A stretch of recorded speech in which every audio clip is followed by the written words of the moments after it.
오늘 말씀은 시편 66편 1절부터 12절까지 말씀입니다. 시편 66편 1절부터 12절입니다. 구약성경 848쪽입니다. 제가 한 절, 여러분들이 한 절, 마지막 절 함께 봉독하도록 하겠습니다. 온 땅이 하나님께 즐거운 소리를 낼지어다. 하나님께 아뢰기를 주의 일이 어찌 그리 어미하신지요. 주의 큰 권능으로 말미암아 주의 원수가 주께 복종할 것이며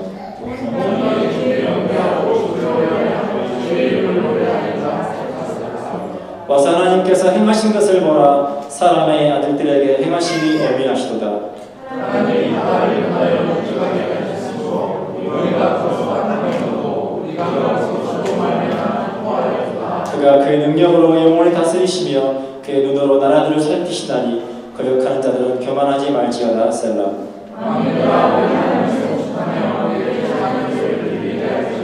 그는 우리 영혼을 살려주시고 우리의 실족함을 허락하지 아니하시는 주시로다.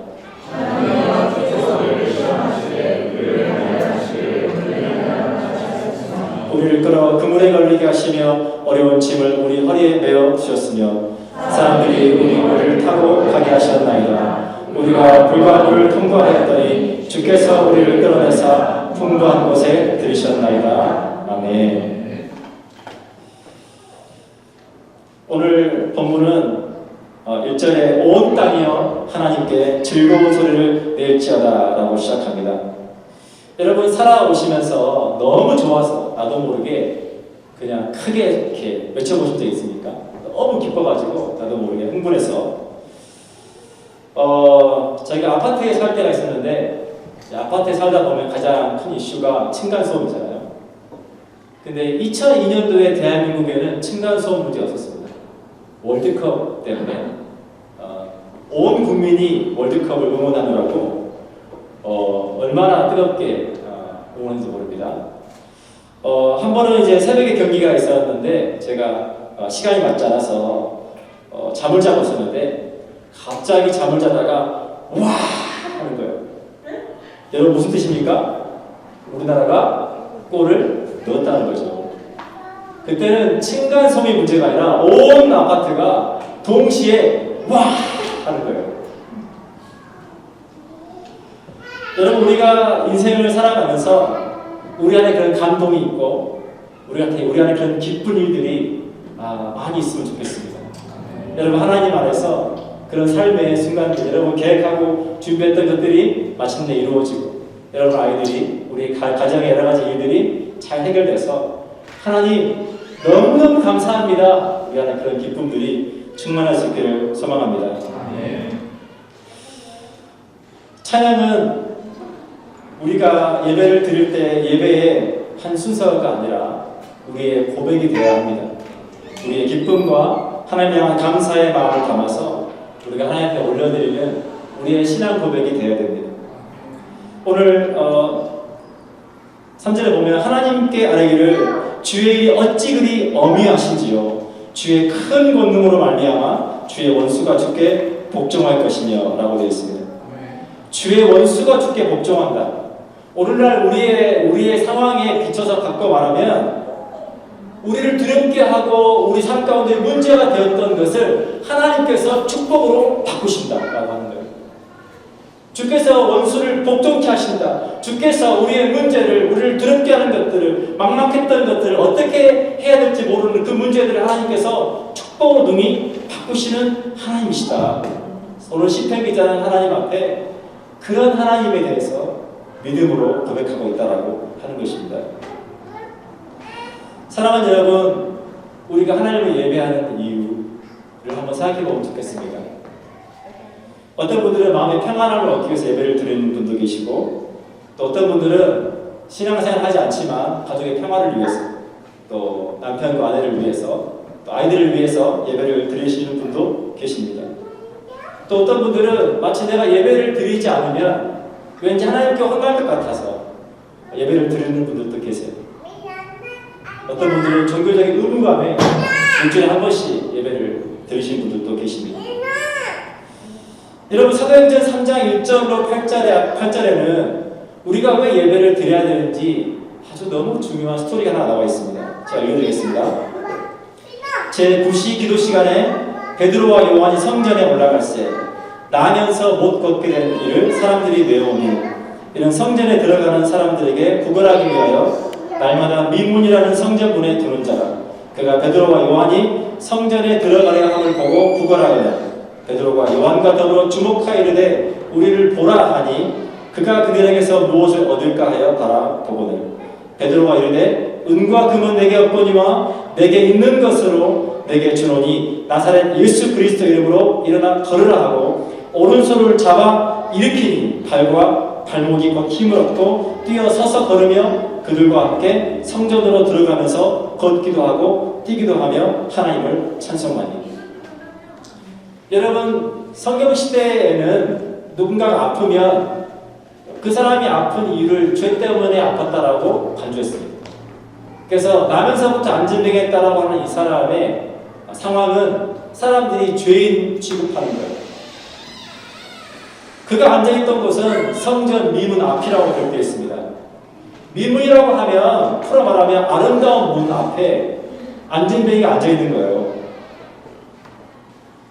그런데 그가 내가 언젠가 내가 내 병이 치유되어서 내가 걸을 수 있게 되어서 내가 이 미문을 통과해서 성전에 들어갈 거야라고 하는 희망이 있는 게 아니었어요. 그냥 사람들이 많이 다니는 곳이기 때문에 거기에 앉아서 사람들에게 조금 더 많은 도움을 얻을 수 있을까 하여 거기에 앉아있는 거였죠. 여러분 이 안진뱅이에 대해서 성경은 뭐라고 설명하냐면 나면서부터 안진뱅이였다라고 기록되어 있습니다. 여러분 만약 누군가가 어떤 중간에 다쳐서 걷지 못하게 되었다면 그 사람은 내가 언젠가 열심히 내가 치료하고 재활을 해서 다시 걸을 수 있을까라고 하는 희망을 갖고 있을 거예요. 하지만 나면서부터 안진뱅이였다라고 하는 말의 의미는 뭐냐면 한 번도 태어나서 걸어본 적이 없어요. 걸을 것에 대한 희망도 없고 어떤 기대도 없는 사람이었단 말이에요. 그런데 하나님께서 예수 그리스도 이름으로 그 안진뱅이를 일어나 걷게 하십니다. 성경은 그가 어떻게 했는지를 어떻게 설명하고 있냐면 그가 걷기도 하고 뛰기도 하며 하나님을 찬송했더라.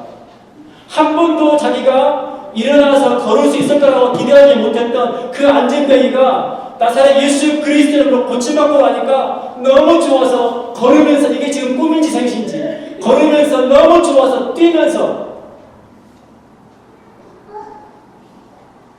그가 성전 안으로 들어갔더라라고 기록되어 있습니다. 사랑하는 여러분, 이것이 우리가 예배드릴 이유라고 하는 것입니다. 죄인이었던 우리가 하나님의 은혜 안에서 예수 그리스도를 믿는 믿음을 통해서 우리가 구원을 받았기 때문입니다. 안진뱅이와 같았던 우리에게 하나님 찾아오셔서 우리를 구원하셨기 때문에 우리가 하나님을 예배한다고 하는 것입니다. 에베소서 2장 4절 5절 이렇게 우리에게 설명하고 있습니다. 긍휼이 풍성하신 하나님이 우리를 사랑하신 그 큰 사랑을 인하여 허물로 죽은 우리를 그리스도와 함께 살리셨다. 아멘. 그때의 너희는 그리스도 밖에 있었고 이스라엘 나라 밖의 사람이라 약속의 언약들에 대하여는 외인이요 세상에서 소망이 없고 하나님도 없는 자이더니 이제는 전에 멀리 있던 너희가 그리스도 예수 안에서 그리스도의 피로 가까워졌느니라. 예수 그리스도 믿는 믿음을 통해서 하나님께서 우리를 의롭다 하시고 우리를 자녀 삼아 주시고 우리의 매 삶 가운데 함께 동행하셔서 우리의 아버지가 되어 주시는 그 축복 우리가 누리고 있다라고 하는 겁니다. 그것이 우리가 하나님을 예배할 이유라고 하는 것입니다. 오늘 6절에 보면 하나님이 바다를 변하여 육지가 되게 하셨으므로 우리가 걸어서 강을 건너고 우리가 거기서 주로 말미암아 기뻐했도다라고 한 문자가 되어 있습니다. 원문에 보면 서술어가 온전한 세 개의 문장입니다. 원문대로 제가 세 개로 나눠보겠습니다. 바다가 변하여 육지가 되었다. 무리가 걸어서 강을 건넜다. 거기서 주로 말미암아 기뻐했다.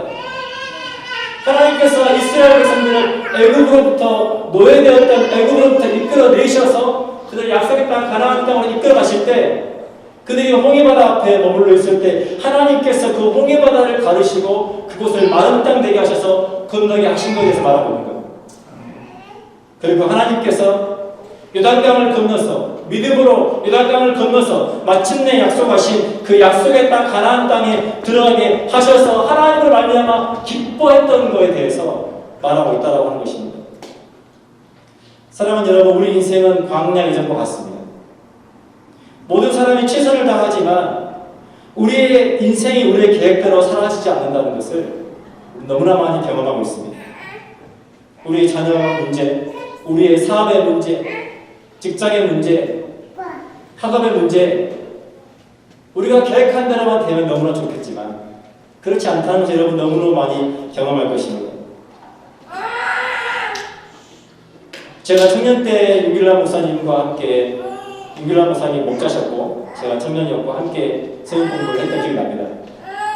그때 제가 언젠가 시간이 흘러서 윤길라 목사님께서 사역하셨던 교회를 제가 뒤를 이어서 사역할 거라고는 생각해 본 적이 없습니다. 캐나다에 와서 살 거라고 생각을 해본 적이 없습니다. 그전에는. 근데 제가 캐나다에 어느덧 와 있고 어느덧 제가 이 자리에서 이 목사님 뒤를 이어서 말씀 나누고 있는 것을 보면 우리의 계획대로 우리의 삶이 사라지는 게 아니라 우리 그리스도인들에게는 있는 믿음은 하나님께서 하나님의 계획대로 우리의 삶을 선하게 축복하시며 인도하신다라고 하는 것입니다. 아멘. 여러분 삶 가운데 그 하나님에 대한 믿음이 있기를 축복합니다. 아멘. 우리 안에 많은 것에 대한 고민이 있습니다. 청년들에게 있어서 내가 학업을 마친 후에 진로를 어떻게 할 건지, 내가 누구와 결혼을 할 건지, 사업하시는 분들에게 있어서 끊임없이 사업에서 발생한 여러 가지 일들 속에서 내가 이걸 어떻게 해결할 건지. 사랑하는 여러분, 그 모든 우리를 두렵게 할 수밖에 없고 우리의 계획대로 되지 않는 그 상황에서 우리가 기억할 것은 무엇이냐면 여호수아서 1장 9절의 말씀이라는 겁니다. 내가 내게 명령한 것이 아니냐? 강하고 담대하라. 두려워하지 말며 놀라지 말라. 내가 어디로 가든지 내 하나님 여호와가 너와 함께 하느니라 하시니라. 이제 모세의 뒤를 이어서 이스라엘 백성들을 가나안 땅으로 이끌어내는 여호수아에게 하나님 나타나셔서 여호수아야 강하고 담대하라. 두려워하지 말며 놀라지 말라. 그러면서 하신 말씀이 내가 어디로 가든지 내 하나님 여호와가 너와 함께 하느니라. 사랑하는 여러분, 우리가 어디로 가든지 우리가 무엇을 하든지 우리가 어떤 상황 가운데 있든지 하나님 우리와 함께 하신다는 기억하시면 좋겠습니다. 9절에 보면 그는 우리 영혼을 살려두시고 우리의 실족함을 허락하지 아니하시는 주시로다.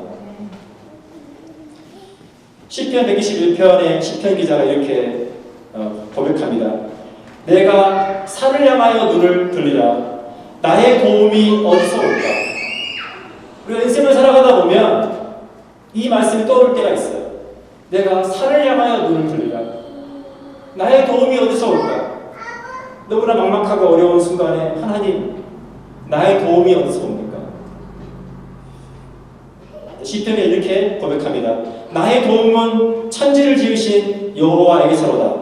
여호와께서 너를 실족치 아니하게 하시며 너를 지키시는 이가 졸지 아니하시려다. 이스라엘을 지키시는 이는 졸지도 아니하시고 주무시지도 아니하시려다. 아멘.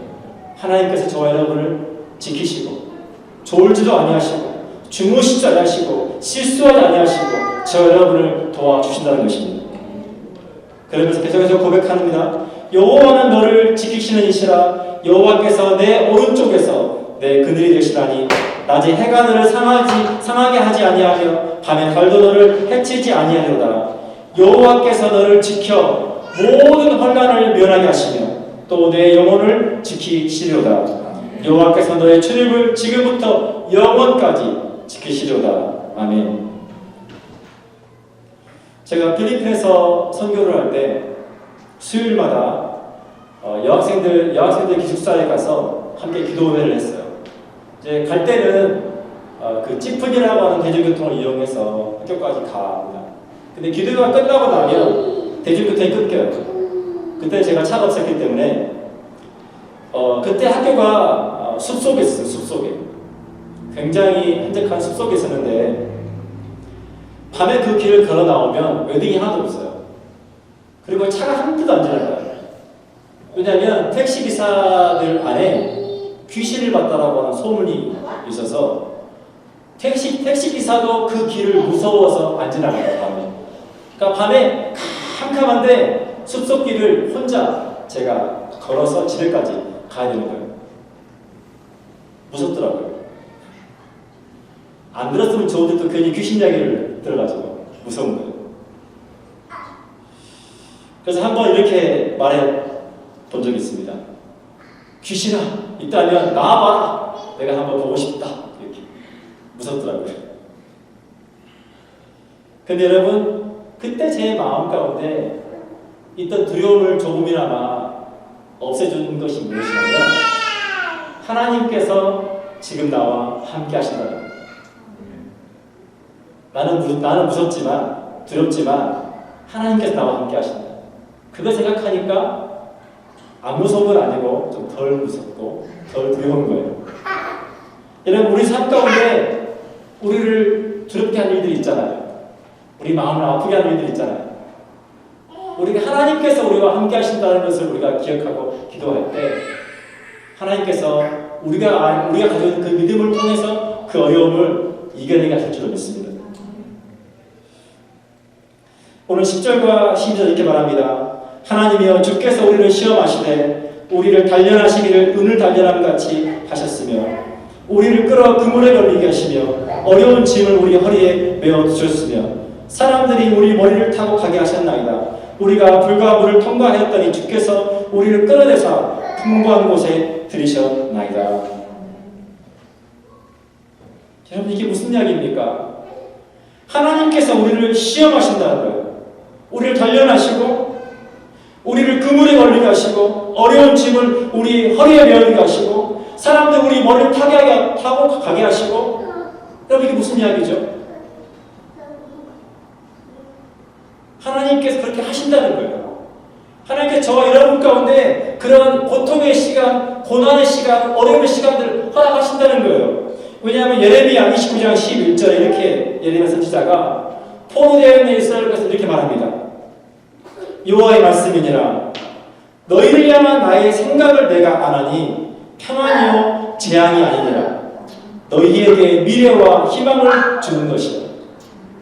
하나님께서 우리에게 고난과 어려움과 시련을 허락하시는 이유는 그것이 재앙이 아니라 그것 때문에 우리의 삶이 무너지고 끝나는 것이 아니라 그것을 통해서 우리에게 미래와 희망을 주려 하신다는 거예요. 아마존에서 굉장히 핫한 한국 아이템이 있습니다. 그게 홈이에요. 홈이. 외국 사람들이 한번 홈이를 써보니까 가드닝에 너무 좋은 거예요. 홈이가. 그래서 홈이가 아주 핫한 아이템이 되었어요. 어느 날 우연히 이 영주 대장간 홈이 영상을 한번 본 적이 있습니다. 그랬더니 이 무쇠를 가져다가 불에 넣어서 뜨겁게 달군 다음에 망치로 두드리고 또 물에 식히고 강도를 높이기 위해서 담금질을 하는 거죠. 계속해서 불에 넣었다가 두드리고 물에 식히고 불에 넣었다가 두드리고 물에 식히고 이거를 반복해서 그 호미의 모양을 만들어가는 거예요. 그렇게 해서 하나의 호미가 완성됩니다. 아마존에서 수십 불이면 살 수 있는 금액이고 제가 서울마켓에 갔다가 깜짝 놀랐어요. 거기 호미가 있더라고요. 야, 이게 진짜 핫한가 보다. 제가 놀랐습니다. 사랑하는 여러분, 몇십 불 안 되는 그 호미도 그 무쇠로부터 그 모양을 만들어내기까지 불에 넣었다가 물에 넣었다가 두드렸다가 계속 그걸 반복하지 않습니까? 하나님께서 죄인했던 우리를 구원하시고 저와 여러분을 하나님의 목적에 맞게 사용하시기 위해서 우리에게 불과 물을 통과하게 하신다는 거예요. 우리를 연단하신다는 겁니다. 계속해서 우리 마음이 너무나 아프고 힘들고 어려운 시간들을 지나게 하신다는 거예요. 그걸 통해서 하나님께서 하나님의 계획대로 하나님께서 우리에게 뭔가 주실 때, 선물을 주실 때 그 선물이 우리에게 온전한 선물이 될 수 있도록 하신다는 거예요. 하나님 아무리 우리에게 좋은 걸 주셔도 우리가 준비되어 있지 않으면 그것은 우리에게 축복이 될 수가 없습니다. 하나님 우리를 하신다는 거예요. 여러분 잘 아시는 것처럼 이스라엘 백성들은 광야를 40년 동안 헤맸습니다. 그래서 우리가 그것을 광야 학교라고 해요. 하나님께서 사랑하는 하나님의 자녀들을 광야를 통과하게 하신다는 거예요. 여러분 애굽에서 가나안까지 직선거리로 하면 약 한 320km 정도가 됩니다. 오늘날은 교통이 좋아서 4시간이 채 안 걸리지만 당시로 보면 한 8시간이면 충분히 갈 수 있는 거리였어요. 그 길을 40년 동안이나 이스라엘 백성들이 돌고 돌면서 훈련을 받았습니다. 사랑하는 여러분, 하나님께서 이스라엘 백성들이 블레셋과의 전쟁을 보면 다시 도망갈까 하여서 홍해 길을 따라서 이스라엘 백성들을 돌리셨다고 성경에 기록되어 있습니다. 근데 여러분 그것도 조금 이상해요. 왜냐하면 하나님께서 이스라엘 백성을 애굽에서 이끌어내시고 블레셋 땅을 직선으로 통과하게 하실 때 블레셋 군들을 만나서 싸움을 싸울 때 하나님께서 그들을 물리실 수 있잖아요. 하나님께서 그 전쟁에 승리하게 하시고 얘들아 걱정하지 마라. 너희는 직선으로 가나안 땅으로 바로 들어가라고 하셨잖아요. 근데 하나님께서 블레셋 땅을 피해서 홍해길을 따라서 먼 길을 돌아가게 하셨다는 거예요. 여러분 왜 그렇습니까? 야고보서 1장 2절부터 4절 이렇게 말합니다. 내 형제들아 너희가 여러 가지 시험을 당하거든 온전히 기쁘게 여기라. 이는 너희 믿음의 시련이 인내를 만들어내는 줄 너희가 알미라. 인내를 온전히 이루라. 이는 너희로 온전하고 구비하여 조금도 부족함이 없게 하려 하노라. 만약 하나님께서 이스라엘 백성을 애굽 땅에서 이끌어내시고 홍해 바다를 지나서 직선도로로 가나안 땅에 들어가셨다면 여러분 그들은 정탐꾼들이 보고했던 것처럼 기골이 장대한 가나안 족속을 만나서 그 전쟁에서 패하고 포로가 되었을 겁니다. 하나님께서 오래전에 아브라함에게 약속하신 그 약속의 땅 가나안까지 백성들을 인도하실 때 여러분 어떻게 하나님께서 애굽에 놓여있던 그들을 이끌어내셔서 전쟁의 포로가 되게 하시겠어요? 그래서 하나님께서 그들을 광야의 여정을 통해서 그들이 가나안 땅에 들어갔을 때 하나님을 믿는 온전한 믿음으로 그 전쟁에 승리함으로 그 땅이 약속의 땅이 될 수 있도록 광야의 시간을 겪게 하셨다는 거예요. 사랑하는 여러분, 우리가 지금까지 살아온 시간들을 돌아보면 당시에는 힘들었는데 생각해보면 은혜였던 일들이 참 많으실 거예요. 처음에는 그 일이 너무너무 마음이 아프고 속상했는데 지나고 보니까 그것이 내게 축복이었더라, 은혜였다라고 고백할 일들이 여러분 있을 겁니다. 사랑하는 여러분, 크리스천은 고난 뒤편에 준비되어져 있는 하나님의 계획하심을 믿어야 합니다. 오늘도 어떤 상황에서도 우리가 하나님께 감사함으로 기도하며 감사함으로 찬양하며 믿음으로 승리하는 저 여러분들 되기를 축복합니다. 함께 잠깐 기도하겠습니다. 하나님 은혜를 감사합니다. 하나님 저에게 믿음 주셔서 그 믿음으로 기뻐하며 감사하며 승리하며 살아갈 수 있도록 하나님 저에게 은혜를 베풀어